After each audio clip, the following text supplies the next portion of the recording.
اللہ الرحمن الرحیم الحمد للہ رب العالمین والصلاة والسلام علی سید الانبیاء والمرسلین وعلی آلہ واصحابہ اجمعین اما بعد فقد قال اللہ تبارک و تعالی فی القرآن المجید اعوذ باللہ من الشیطان الرجیم بسم اللہ الرحمن الرحیم فاذکرونی اذکرکم واشکروا لی ولا تکفرون وقال تعالی ان فی خلق السماوات والارض واختلاف اللیل والنہار لآیات لأولی الالباب الذین یذکرون اللہ قیاما وقعودا وعلی جنوبہم ویتفکرون فی خلق السماوات والارض ربنا ما خلقت هذا باطلا سبحانك فقنا عذاب النار وعن ابی ہریرہ رضی اللہ تعالی عنہ عن رسول اللہ صلی اللہ علیہ وسلم یقول اللہ تعالی انا عند ظن عبدی بی اذا ذکرنی فی نفسه ذکرته فی نفسی وإن ذکرنی فی ملئ ذکرته فی ملئ خیر منه وإن تقرب إلي شبرا تقربت إليه ذراعا وإن تقرب إلي ذراعا تقربت إليه باعا وإن أتاني يمشي أتيته هرولة أو كما قال رسول الله صلی اللہ علیہ وسلم۔ محترم بزرگوں اور عزیز ساتھیوں، اللہ رب العزت نے انسان کے جسم کے اندر ایک حصہ بنایا ہے جس کو قلب اور دل کہتے ہیں۔ اگر وہ صحیح ہوتا ہے تو جسم سے نکلنے والے سارے اعمال صحیح ہوتے ہیں، اگر وہ خراب ہوتا ہے تو جسم سے نکلنے والے سارے اعمال خراب ہوتے ہیں، اور اس کا نام دل ہے۔ اگر دل کے اوپر محنت کی جاتی ہے تو دل نرم ہو جاتا ہے، اگر دل کے اوپر محنت کرنا چھوڑ دیا جاتا ہے تو یہ دل سخت ہو جاتا ہے۔ جس طریقے سے زمین کہ اگر زمین کے اوپر آدمی محنت کرنا بند کر دے تو وہ زمین اپجاؤ نہیں رہتی، زرخیز نہیں رہتی، اور اس زمین سے آدمی کو فائدہ نہیں ہوتا۔ لیکن اگر زمین کے اوپر آدمی محنت کرتا ہے تو اس محنت کی وجہ سے زمین نرم رہتی ہے، کاشت کے قابل رہتی ہے، لوگوں کو نفع دیتی رہتی ہے، اور وہ زمین ہر لحاظ سے ہر ایک کے لیے فائدہ مند رہتی ہے۔ یہی حال انسان کے دل کا ہے۔ اگر انسان اپنے دل کے اوپر محنت کرتا ہے اور دل کو بنانے کی فکر کرتا ہے تو اس دل کے ذریعے سے اس کو دل کے اندر چین سکون نصیب ہوتا ہے، اور اگر دل کے اوپر محنت نہیں کرتا تو یہ دل سخت ہو جاتا ہے، اور دل سخت ہو جاتا ہے تو اس کے بعد نیکی کا اس کے اوپر کوئی اثر نہیں ہوتا۔ اللہ کے نبی صلی اللہ علیہ وسلم نے حدیث کے اندر ارشاد فرمایا ان هذه القلوب تصدع كما يصدع الحديد اذا اصابه الماء، کہ لوگوں ان دلوں کو بھی زنگ لگ جاتا ہے جس طریقے سے لوہے کو زنگ لگ جاتا ہے جب پانی لگ جائے، یعنی جب لوہے پر پانی لگ جائے تو لوہا زنگ آلود ہو جاتا ہے، زنگ لگ جاتا ہے۔ اسی طریقے سے انسان کے دل کے اوپر بھی زنگ لگ جاتا ہے، اور ارشاد فرمایا کہ انسان کے دل کو جب زنگ لگ جائے تو اس کو صاف کرنے کا طریقہ کیا ہے؟ فما جلاؤ یا رسول اللہ، اے اللہ کے رسول اس کو صیقل کرنے کا، اس کو صاف کرنے کا طریقہ کیا ہے؟ آپ صلی اللہ علیہ وسلم نے ارشاد فرمایا کہ ذکر کی کثرت اور موت کو یاد رکھنا، یہ دو چیز ایسی ہے جو انسان کے زنگ کو دور کرنے والی ہے۔ اگر یہ دو چیز نہیں ہے تو انسان کے دل کا زنگ صاف نہیں ہو سکتا۔ آج ہم ہر چیز کے اوپر محنت کرتے ہیں، اپنے ظاہر کو بنانے کی بہت فکر کرتے ہیں، اپنے ظاہری جسم کو سنوارنے کی فکر کرتے ہیں، ظاہری جسم کے اوپر اگر آدمی نہ نہائے نہ دھوئے تو اس کے جسم کی حیت بگڑ جاتی ہے۔ آدمی کے جسم کو صاف ستھرا رکھنے کے لیے، اس کے بقا کے لیے یہ ضروری ہے کہ جسم کی صفائی ستھرائی کرے، نہائے دھوئے۔ اسی طریقے سے اپنے سر کی، اپنے بال کی، اپنے کپڑے کی، اپنے ظاہری وضاقتہ کی انسان کتنی فکر کرتا ہے، لیکن کبھی ہم اپنے باطن کو بنانے کی فکر کرتے ہیں، کبھی ہم اپنے دل کو بنانے کی فکر کرتے ہیں۔ جب اللہ رب العزت کے حضور بندہ پیش ہوگا تو اس وقت انسان کے ظاہری جسم و اعضاء کام نہیں آئیں گے، وہاں پر انسان کے پاس کپڑے نہیں ہوں گے، سب بے لباس ہوں گے۔ وہاں پر تو وَحُصِّلَ مَا فِي الصُّدُورِ، یہ پوچھا جائے گا کہ بتاؤ دل کے اندر کیا لے کر آئے ہو۔ وہاں تو انسان کی دل کی کیفیت کا سوال ہوگا۔ قرآن پاک کے اندر ارشاد فرمایا گیا کہ وہاں پر جو شخص قلب سلیم لے کر آئے گا وہاں پر وہ شخص کامیاب ہوگا۔ صحیح دل، ستھرا دل جو آدمی اس جگہ لے کر جائے گا وہاں پر وہ شخص کامیاب ہوگا۔ آج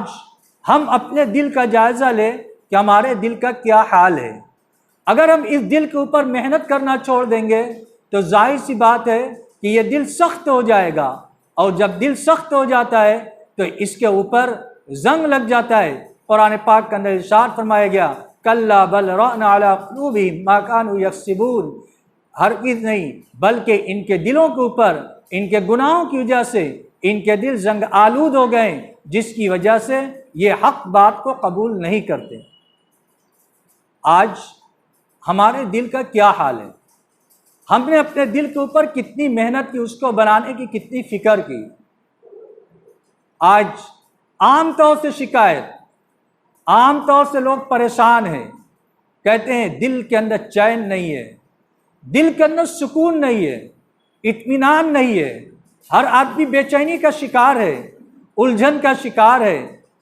قرآن پاک کے اندر اللہ رب العزت نے ارشاد فرمایا الا بذکر اللہ تطمئن القلوب، سن لو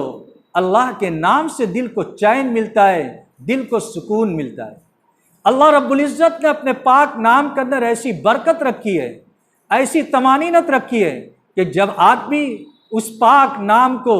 لیتا ہے تو اس کے دل کو ایک چین ملتا ہے، سکون ملتا ہے، جو چیز روپیے اور پیسوں کے ذریعے سے حاصل نہیں کی جا سکتی۔ وہ چیز تو اللہ رب العزت نے اپنے پاک نام کے اندر رکھی ہے۔ جب آدمی اس پاک نام کو لیتا ہے، زبان سے لیتا ہے، دل اس کی تصدیق کرتا ہے تو اس کے دل کے اندر وہ چین اور سکون نصیب ہوتا ہے، جس کو قرآن پاک کی اس آیت کے اندر ارشاد فرمایا گیا الا بذکر اللہ تطمئن القلوب، سن لو اللہ کے ذکر کی وجہ سے دل کو چین ملتا ہے، دل کو سکون ملتا ہے۔ آدمی سوچے کبھی پریشان حال ہوتا ہے،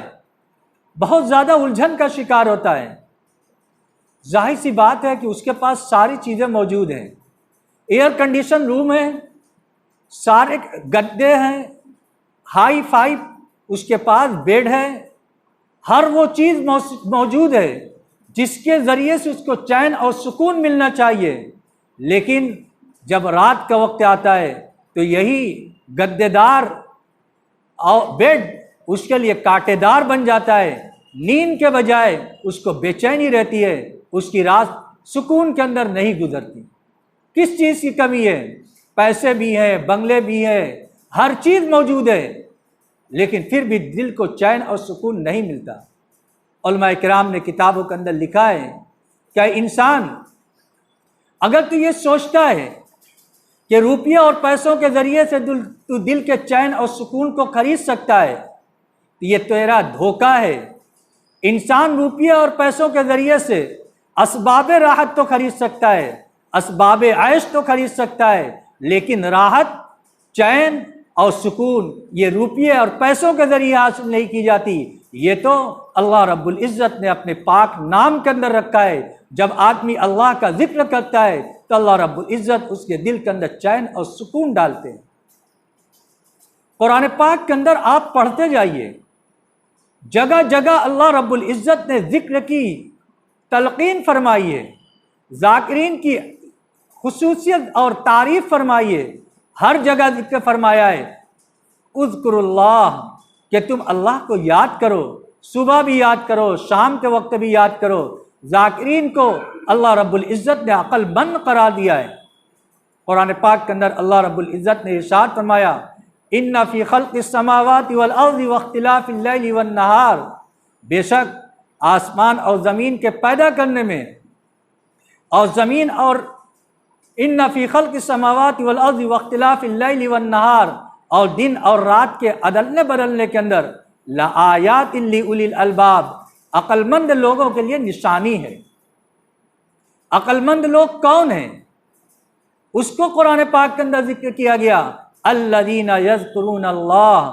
عقل مند لوگ وہ ہیں جو اللہ کو یاد کرتے ہیں، اللہ کا ذکر کرتے ہیں، قیاما وقعودا، کھڑے ہونے کی حالت میں بھی، بیٹھ کر بھی، وعلی جنوبہم، اور جب پہلو کے بل وہ لیٹتے ہیں اس وقت بھی وہ اللہ کا ذکر کرتے ہیں۔ وَيَتَفَكَّرُونَ فِي خَلْقِ السَّمَاوَاتِ وَالْأَرْضِ، اور وہ آسمان اور زمین کی پیدائش کے اندر غور و فکر کرتے ہیں اور کہتے ہیں کہ اے میرے رب، سبحان ربک فقنا عذاب النار، اے ربنا ما خلقت ھذا باطلا، اے پروردگار تو نے آسمان اور زمین کو بیکار نہیں بنایا ہے، یہ آسمان اور زمین جو تیری قدرت کی نشانیوں میں سے ہیں، تو نے اس کو بیکار نہیں بنایا ہے۔ سبحانک فقنا عذاب النار، تیری ذات ہر عیب سے پاک ہے، تو ہمیں جہنم کے آگ سے بچا لیجیے۔ عقل مند لوگ ان لوگوں کو قرار دیا جو دنیا کے اندر اللہ کا ذکر کرتے ہیں، اللہ کو یاد کرتے ہیں، اللہ رب العزت نے ان کو عقل مند قرار دیا۔ آج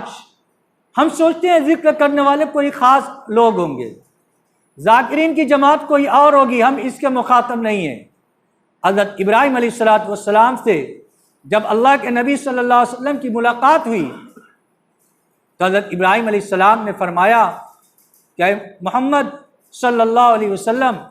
آپ جا کر اپنی امت کو میرا سلام کہیے اور ان سے کہیے جنت ایک چٹیل میدان ہے، جنت ایک چٹیل میدان ہے، وہاں پر جو شخص جتنا ذکر کرے گا وہاں پر اس کے اتنے درخت لگیں گے۔ ذرا غور کریں، یہ ہمارے لیے بھی ہے۔ ہم اپنے آپ کو ان چیزوں سے الگ سمجھتے ہیں، ہم ان چیزوں سے اپنے آپ کو الگ نہیں سمجھ سکتے، بلکہ اللہ رب العزت کی مخلوق ہم بھی ہیں۔ اللہ رب العزت نے قرآن پاک کے اندر ہمیں اس کا حکم فرمایا فَاذْكُرُونِي أَذْكُرْكُمْ، اے میرے بندے تم مجھے یاد کرو میں تمہیں یاد کروں گا۔ دیکھیے کتنا شفیقانہ طرز ہے کہ اے میرے بندے تم مجھے یاد کرو میں تمہیں یاد کروں گا، تم مجھے یاد رکھو میں تمہیں یاد رکھوں گا۔ آج ہم ہر چیز کو تو یاد رکھے ہوئے ہیں، یاد کیے ہوئے ہیں، لیکن اپنے خالق اور اپنے مالک کو بھلائے ہوئے ہیں۔ اگر اللہ رب العزت قرآن پاک کے اندر اس کا حکم نہ دیتا تب بھی ایک انسان کا بحیثیت انسان ہونے کے اس کا فریضہ تھا کہ جس نے اس کو پیدا کیا، جس نے اس کو یہ جسم عطا فرمایا، جس نے اس کی ضروریات کے لیے یہ کائنات بنایا، وہ اپنے محسن کا احسان دنیا کے اندر اس کو یاد رکھیں۔ دنیا کے اندر ایک شخص ہمارے اوپر کوئی احسان کرتا ہے، کچھ روپیے کا احسان کرتا ہے، ہم زندگی بھر اس کے احسان کو نہیں بھولتے، ہم اس کو یاد رکھتے ہیں۔ ذرا خدا اللہ کے احسان کو یاد رکھیں، کتنا اللہ کا احسان ہم پر ہے، صبح سے لے کر شام تک، زندگی سے لے کر موت تک، ہر آن ہم اللہ کے احسان کے تلے جی رہے ہیں۔ کیا اس کا اتنا حق نہیں بنتا کہ ہم اس کو یاد رکھیں، ہم اس کا ذکر کریں؟ قرآن پاک کے اندر ارشاد فرمایا اے میرے بندو تم مجھے یاد رکھو میں تمہیں یاد کروں گا، واشکروا لی ولا تکفرون، اور تم میری نعمت کی ناقدری نہ کرو، تم میری نعمت کا شکریہ ادا کرو اور ناقدری نہ کرو۔ آج ہم سب جائزہ لیں، کیا ہماری زندگی اس طریقے سے گزر رہی ہے؟ ہمارے پاس وقت بہت ہے، جو آدمی شکایت کرتا ہے کہ موقع نہیں ملتا، یہ صرف اس کی ایک بات ہے جس کو وہ کہہ رہا ہے۔ جب حشر کے میدان کے اندر جب قیامت آئے گی اور جنت کے اندر جنتی چلے جائیں گے تو ظاہر سی بات ہے کہ جنت وہ آرام کی جگہ ہے، راحت کی جگہ ہے، وہاں پر کوئی افسوس انسان کو نہیں ہوگا۔ لیکن حدیث کے اندر آتا ہے کہ جب جنتی جنت کے اندر چلے جائیں گے تو کچھ لوگوں کو افسوس ہوگا، اور وہ افسوس اس بنیاد پر ہوگا، کاش میں جب دنیا کے اندر ایک لمحہ بھی اللہ کے ذکر کے بغیر نہ گزارے ہوتے تو آج ہمارے درجات اور بلند ہوتے۔ دیکھیے وہاں پر وہ وقت جو بغیر ذکر کے دنیا کے اندر گزر گیا ہوگا، اس پر انسان کو افسوس ہو رہا ہوگا، اور وہ اس کی تمنا کرے گا کاش کہ ہم اپنے وقت کو ذکر کے اندر گزار دیے ہوتے تو آج ہمارے درجے اور رتبے اور بلند ہوتے۔ حضرت سلیمان علیہ السلام کا واقعہ فضائل صدقات کے اندر حضرت شیخ رحمۃ اللہ علیہ نے لکھا ہے کہ ایک شخص نے ان کی بادشاہت اور حکومت کو دیکھ کر فرمایا تھا، اللہ رب العزت نے جو ان کو حکومت عطا فرمائی تھی، ان کی دعا کی قبولیت کی بنیاد پر وہ ایسی حکومت تھی کہ کسی کو ایسی حکومت نصیب نہیں ہوئی اور قیامت تک نصیب نہیں ہوگی۔ ربی حب لی ملکا لا ینبغی لأحد من بعدی انک انت الوہاب۔ حضرت سلیمان علیہ السلام نے دعا فرمائی کہ اے پروردگار تو مجھے ایسی حکومت عطا فرما کہ ایسی حکومت میرے بعد کسی کو نصیب نہ ہو۔ چنانچہ اللہ رب العزت ان کو جنات پر بھی حکومت فرمائی، انسان پر بھی، حیوانات پر بھی، ہوا پر بھی، ساری چیزوں کے اوپر ان کی حکومت تھی۔ ایک مرتبہ وہ شان و شوکت کے ساتھ جا رہے تھے، ایک شخص نے کہا سبحان اللہ، سلیمان کو اللہ رب العزت نے کیسی حکومت عطا فرمائی۔ حضرت سلیمان علیہ السلام رک گئے اور اس شخص سے پوچھا تم نے کیا کہا؟ اس شخص نے یہی جملہ دہرایا۔ حضرت سلیمان علیہ السلام نے کہا تم نے جو یہ بات کہی ہے یہ سبحان اللہ کہا ہے، تمہارا سبحان اللہ کہنا سلیمان کی حکومت سے بہت بہتر ہے۔ اور پھر فرمایا اس لیے کہ سلیمان کی حکومت ان کی موت کے وقت ختم ہو جائے گی، اور جو تم نے سبحان اللہ کہا ہے یہ سبحان اللہ کا اجر قیامت تک تمہاری نام اعمال کے اندر باقی رہے گا، لہذا یہ سبحان اللہ سلیمان کی حکومت سے بھی بہتر ہے۔ کیا آج ہمارے دل کے اندر بھی یہ بات آتی ہے کہ جب آدمی ایک مرتبہ سبحان اللہ کہتا ہے تو نام اعمال تو ترازو کے آدھے پلڑے کو یہ بھر دیتا ہے، اور جب الحمدللہ کہتا ہے تو پورا پلڑا بھر جاتا ہے۔ اتنی اہمیت، اتنی فضیلت ان اعمال کی، لیکن اس کے باوجود آج ہمارے اوقات غفلت کے اندر گزر رہے ہیں اور ہم اپنے وقت کو ضائع کر رہے ہیں۔ ایک حدیث قدسی ہے جس کے اندر اللہ رب العزت ارشاد فرماتا ہے کہ اگر کوئی بندہ مجھ کو اپنے نفس کے اندر، اپنے جی کے اندر یاد کرتا ہے، ان ذکرنی فی نفسی ذکرتہ فی نفسی، اگر مجھ کو اپنے جی کے اندر یاد کرتا ہے تو میں بھی اپنے جی کے اندر یاد کرتا ہوں۔ وَإِن ذَكَرَنِي فِي مَلَئٍ، اور اگر وہ مجمع کے اندر مجھ کو یاد کرتا ہے، ذَكَرْتُ فِي مَلَئٍ خَيْرٌ مِّنْهُ، تو میں اس سے بہتر مجمع یعنی فرشتوں کے مجمع کے اندر یاد کرتا ہوں۔ وَإِن تَقَرَّبَ إِلَيَّ شِبْرًا تَقَرَّبْتُ إِلَيْهِ ذِرَاعًا، اگر بندہ میری طرف ایک بالشت قریب ہوتا ہے تو میں اس سے ایک ہاتھ قریب ہوتا ہوں۔ وَإِن تَقَرَّبَ إِلَيَّ ذِرَاعًا تَقَرَّبْتُ إِلَيْهِ بَاعًا، اگر بندہ میری طرف ایک ہاتھ آتا ہے تو میں اس کی طرف دو ہاتھ جاتا ہوں۔ وَإِنْ أَتَانِي يَمْشِي أَتَيْتُهُ هَرْوَلَةً، اگر بندہ میری طرف چل کر آتا ہے تو میری رحمت دوڑ کر اس کا مقابلہ، دوڑ کر اس کا استقبال کرتی ہے۔ اب سوچئے خدا کی رحمت بندے کا کس طریقے سے سامنا کرتی ہے۔ تھوڑا ہماری جانب سے کچھ پہل ہوتا ہے، اللہ اس سے زیادہ پہل فرماتے ہیں اور انسان کو توفیق دیتے ہیں۔ ہماری زندگی غفلت کے ساتھ گزر رہی ہے۔ ہم اپنے دل کو اگر نرم بنانا چاہتے ہیں تو علماء امت کے جو اذکار ہیں، جو معمولات ہیں عام لوگوں کے لیے، اس کو ہمیں اپنانا چاہیے۔ اس کے ذریعے سے ہمارے دل کے اندر نرمی پیدا ہوگی، قساوت ختم ہوگی، آخرت کی محبت پیدا ہوگی، قبر کی یاد تازہ ہوگی، آخرت کے مناظر انسانوں کے سامنے رہیں گے۔ ایک تو تیسرے کلمہ کی تسبیح صبح کے وقت اور شام کے وقت، دوسرے درود شریف کی تسبیح کہ اللہ کے نبی صلی اللہ علیہ وسلم کی اس امت کے اوپر جتنے احسانات ہیں انسان ان کا حق ادا نہیں کر سکتا۔ کم از کم ہم ایک تسبیح صبح اور ایک تسبیح شام پڑھ کر خود اس کے اندر ہمارا اپنا بھلا ہے۔ اللہ کے نبی صلی اللہ علیہ وسلم نے ارشاد فرمایا، حدیث کے اندر آتا ہے، جب بندہ ایک مرتبہ درود شریف پڑھتا ہے تو اللہ کی جانب سے 10 رحمت اس کی جانب نازل ہوتی ہے۔ سوچئے اس کے علاوہ اور سارے فوائد جو درود شریف کے وہ الگ ہیں، لہذا ایک صبح اور ایک شام، اور تیسرے استغفار کی کہ ہم گنہگار ہیں، دن بھر ہم سے گناہ ہوتے ہیں، صبح کے وقت اور شام کے وقت اپنے گناہوں کی ندامت کے ساتھ ہم استغفار کی ایک تسبیح کا اہتمام کریں۔ تو یہ صبح اور شام کی تسبیحات کا جب ہم اہتمام کریں گے تو دل ہمارا نرم ہوگا، اور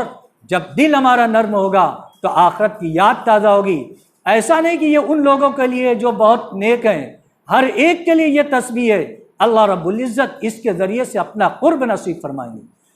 سونے کے وقت ہم ان چیزوں کو پڑھیں۔ اس کے علاوہ جو معمولات ہیں، سونے سے پہلے آدمی 2 رکعت نماز پڑھے، صلاۃ التوبہ کی پڑھ کر پڑھے، باوضو سوئے کہ اگر باوضو سوئے گا اسی حالت کے اندر موت آ جائے گی تو اس کو